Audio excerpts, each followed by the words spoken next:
Hi, my name is Emily Wright, and I'm currently a kindergarten paraprofessional with the hopes of becoming a lead teacher and having my own classroom one day in the future. Prior to taking this class, I didn't know that much about motivational theories. I knew that motivation was important to succeed in school and in life, but I never knew any of the theories or science behind it. Like I mentioned, I am a kindergarten para, so I get lots of comments and blurts throughout the day. Comments could be, why are we doing this?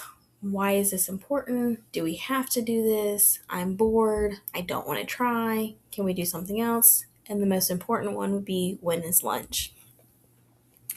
Most of my students, if they said comments like that, I would just chalk it up to them having an off day based off prior school days. Most of those students in my class last year, they wanted to be at school. They wanted to learn. They were motivated. They had a love for learning, and it was beautiful. I had some students who I originally thought, my goodness, they are just being lazy. However, through taking this course, I could see that they weren't lazy. They just didn't have the motivation to do it. In kindergarten, I imagine their thoughts were, this is hard. I'm scared to try, scared to fail, but I'm also scared that maybe my classmates are going to make fun of me. And I know through elementary school, I always felt the latter, that my classmates were going to make fun of me just for trying. And if I messed up a little bit, it was going to go downhill.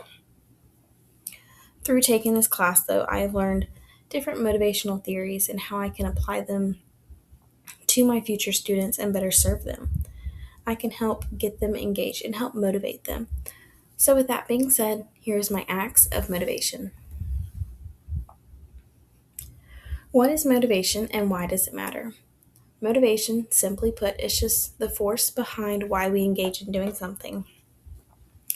What draws us to do it? Why, essentially. Motivation can be intrinsic or extrinsic. Intrinsic motivation is the enjoyment or how you feel after completing a task. For example, if I ran a 5K in under 30 minutes, I would feel amazing. I would be so proud of myself that it would motivate me to do it again because I know I can do it. Extrinsic motivation, on the other hand, is a physical external factor. In that same example, if I had won second place in my age group and got a trophy, oh man, I'm going to feel so good, but I'm going to have that physical trophy. And in my mind, I'm going to think, wow, I won this trophy. I'm sure I can do it again. And it would motivate me to do it again as a competitive person. And like I mentioned, motivation is so important. It helps you succeed in school and in life. During this course, I had to pick two people in my life that had a motivational issue and help find ways to motivate them. My first person I helped was my sister, and my goal was to help motivate her to continue her summer class and to sign up for classes in the fall. And the other person I wanted to motivate was my best friend to start her small business so she can stay at home with her baby. Causal attribution theory was originally proposed by Fritz Heider but was later developed by Bernard Weiner. The main idea of this theory is, why do people do what they do?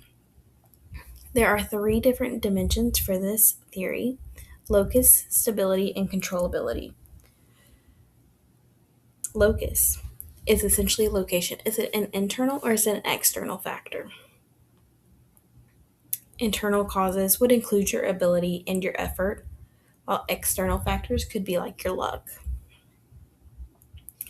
For stability, is this stable or unstable? Can it be changed? And lastly, for controllability, is this something that you can control? Things you can control include your strategies and your effort, but again, you can't control luck. Or for my sister's case, you can't control your teacher's expectations of you. For my first motivational issue I addressed was my sister and her academics.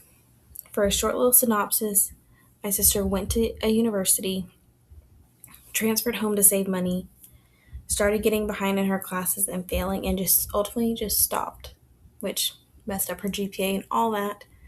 And so she has just not been motivated to take courses again. This summer, she decided to take one, but was getting ready to drop because she was starting to fail. And she was scared of failure due to her prior struggles with school. She's struggled pretty much her whole life with school, so it's hard for her to want to keep going. My sister was focusing on those uncontrollable factors of her teacher expectations. She didn't know how teachers graded, what they looked for, what their tests are like. She also, an uncontrollable factor was her luck. She can't control that. So when I spoke with my sister on this, we had to shift her focus to controllable factors. What are your study habits? What are your note-taking strategies? How do you prepare for things? In changing these factors, she was able to find a new way to take notes more efficiently. She was able to find a study habit and routine that worked better for her. And in the end, she was able to improve her grades and apply for more classes in the fall. The other motivational theory I looked into was goal orientation theory. Why do people engage in a task? People can either try and demonstrate their competence, which would be a performance goal orientation, or you could try developing your competence, which would be a mastery goal orientation. In both of these larger branches of performance and mastery, both of them have an approach and an avoidance side. For a performance approach, you're focused on demonstrating your competence and proving yourself to others. If you're performance avoidance, you're avoiding that at all cost. If you are a mastery approach goal orientation, you are focused on developing your competence and basically trying to master something. And if you're the avoidance of that, you're trying to avoid misunderstanding and not trying to learn certain tasks. For my best friend, she has talked about wanting to start a small business, but is just not motivated enough to do it. My friend showed performance avoidance goal orientation. She was more so focused on people thinking she's not competent enough to do this, thinking she's going to fail. In talking with her, we shifted her goal orientation to a mastery approach so she can work on mastering that and developing that competence for herself. For my friend, we set goals. We didn't make them crazy large. We made them small and manageable and easy to accomplish. So that way, when she's checking them off, she's like, wow, I've done X, Y, and Z, and I can do these next three things. We also wanted to celebrate those goals. It's fun to check off a goal, but it's even more fun to celebrate with somebody. Goal orientations have a certain effect on your outcome. For my friend, her behavior changed. She is more likely now to take on a challenging task rather than just simply going, oh, I'm going to do the easy route now. And she's keeping up her interest and enjoyment in doing this. She's not getting burnt out of doing it. She's not getting tired of doing it. She wants to keep going and she wants to grow.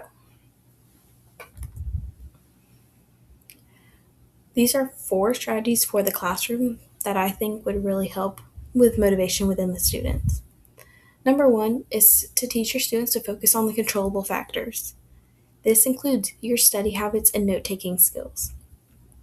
Students can't control how the teacher grades or how the teacher does something, but they can control what they are doing with the information they are given. My second strategy would be to set mastery goals. Rather than focusing on proving yourself to people and proving that you are capable of something, focus on understanding and proving it more so to yourself that you can do it. The third option strategy is to provide choices. Allow your students to own their learning. Students are more likely to be motivated if they have that choice. That choice could be writing a paper, could be, or you could do a presentation on it, make a video, you could do a poster on it. Giving them those different choices to make on their own for how they want to present their learning really helps motivate them to take that ownership. And lastly, I thought that if you use positive and specific feedback, it would really help motivate students. Show your students that success comes from working hard and not just from doing other things. In my classroom this past year, my co-teacher and I did a lot of teaching whole group, and we would focus on saying like, oh, I loved how you tapped your fingers to help you spell that word. I love how you held your hand under your chin to count your syllables. Focusing on showing like, oh, these strategies are helping you, rather than just saying, oh, you're doing a great job sounding out that word, but showing like, oh, I see the strategy you're using and that strategy really does work for you. How can we help our diverse learners? For English language learners, I would recommend using visual aids. I had 6 English language learners in my class this past school year. It was my first time ever having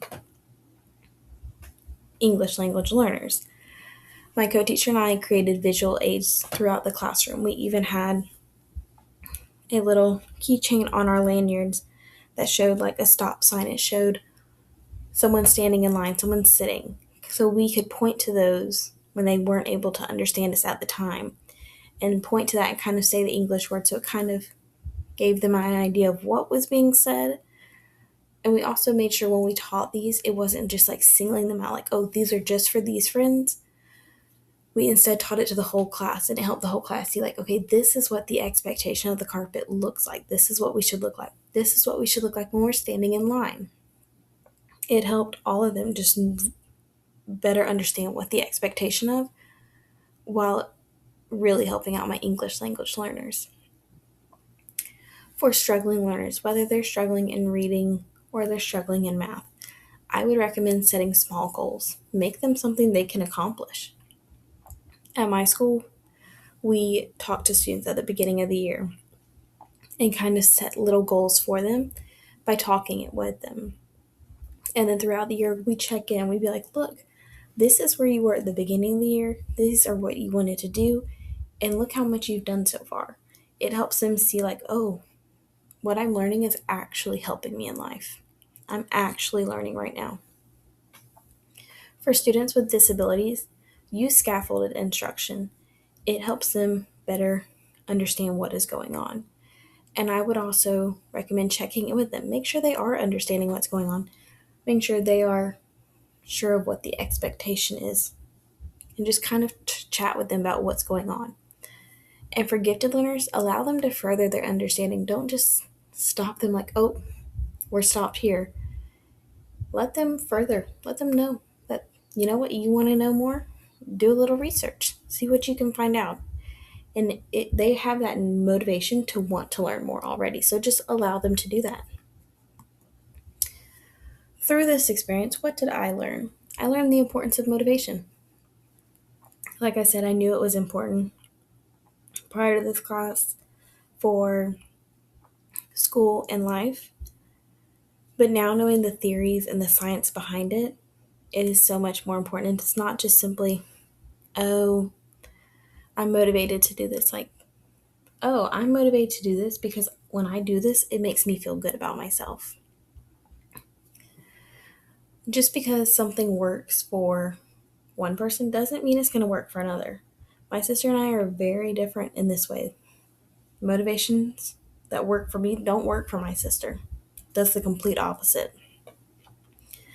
Little changes can make a big difference. For my sister, it was changing her note-taking skills and her study habits and making just the tiniest little tweak to it, and she's been able to pass her tests without crying through it. For my friend, making those little goals for her and changing the way she looks at things instead of trying to develop or demonstrate confidence, she's developing it. She was able to start her small business, and it's motivated her to keep going. And like I just said, setting goals can help boost one's motivation. I'm so much of someone that likes to set goals because if I can check off my goals, I'm like, oh yeah, let's keep going. Let's keep checking them off. And I will keep making more goals and be able to check more off for myself. How can I use this in my classroom? I can teach my students about the importance of a positive classroom environment. I think that is so important to motivating students. Students who feel welcomed, valued, and loved in a classroom are more likely to be motivated to actually come to school and to learn. If you don't feel welcomed, you're not going to want to do anything. If I walked into a classroom and thought, oh, my teacher doesn't want me here, then what's the point of going? I want to teach my students about the importance of learning. There are things from when I was in kindergarten that I bring up in my kindergarten classroom, like, oh my gosh, guys, like I learned this all the way back then and I'm still using it now. Like it has value, and learning now is just like jumping off points for where you're going to go. And lastly, I want to talk with my students to help them set goals. And I don't want them to be like crazy large goals for them because they are little in 5 and 6. But I want them to be goals that they can accomplish and that they can see themselves growing and learning. And it's going to motivate them to keep going. And then this is just my references. Thank you for taking time out of your day to watch my video, and I hope you learned something.